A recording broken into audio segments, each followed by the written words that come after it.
సీమాంధ్రను ఒక స్వర్ణాంధ్రప్రదేశ్గా చేస్తాను. మరో సింగపూర్ నిర్మాణం చేస్తాను. ఒక కూలీలాగా కష్టపడతా. ఇది నా హామీ. రైతు భాగ్యమే రాష్ట్ర సౌభాగ్యం.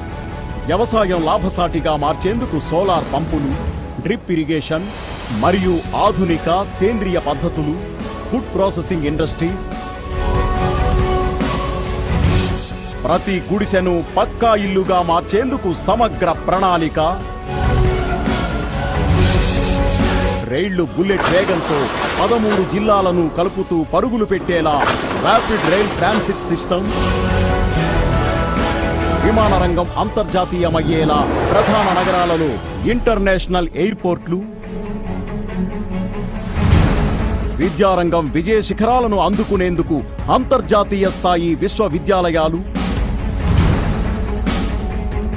విద్యుత్ రంగ వికాసానికి సౌర విద్యుత్ మరియు పవన విద్యుత్ కేంద్రాలు,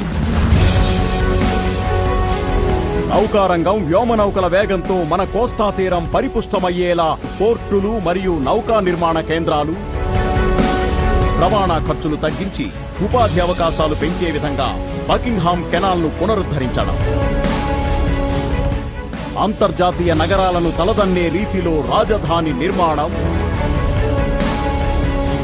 యువతరం గర్వంగా తలెత్తుకునేలా ఉద్యోగ ఉపాధి కల్పన, సాఫ్ట్వేర్ హార్డ్వేర్ పార్కులు, మ్యానుఫ్యాక్చరింగ్ జోన్లు మరియు 13 జిల్లాలను కలుపుతూ టూరిజం హబ్గా చేసి టూరిజం పెంచడం, అందరికీ ఆరోగ్యం కోసం రక్షిత మంచినీరు మరియు ప్రపంచ స్థాయి ఆసుపత్రులు, విదేశీ పెట్టుబడులకు విస్తృత అవకాశాలు, పారదర్శకమైన పరిపాలన, చేనేతకు చేయూతగా టెక్స్టైల్ పార్కులు, ప్రధాన నగరాల అభివృద్ధికి రింగ్ రోడ్లు, సీమాంధ్రను ఒక స్వర్ణాంధ్రప్రదేశ్గా చేస్తాను. మరో సింగపూర్ నిర్మాణం చేస్తాను. ఒక కూలీలాగా కష్టపడతా. ఇది నా హామీ.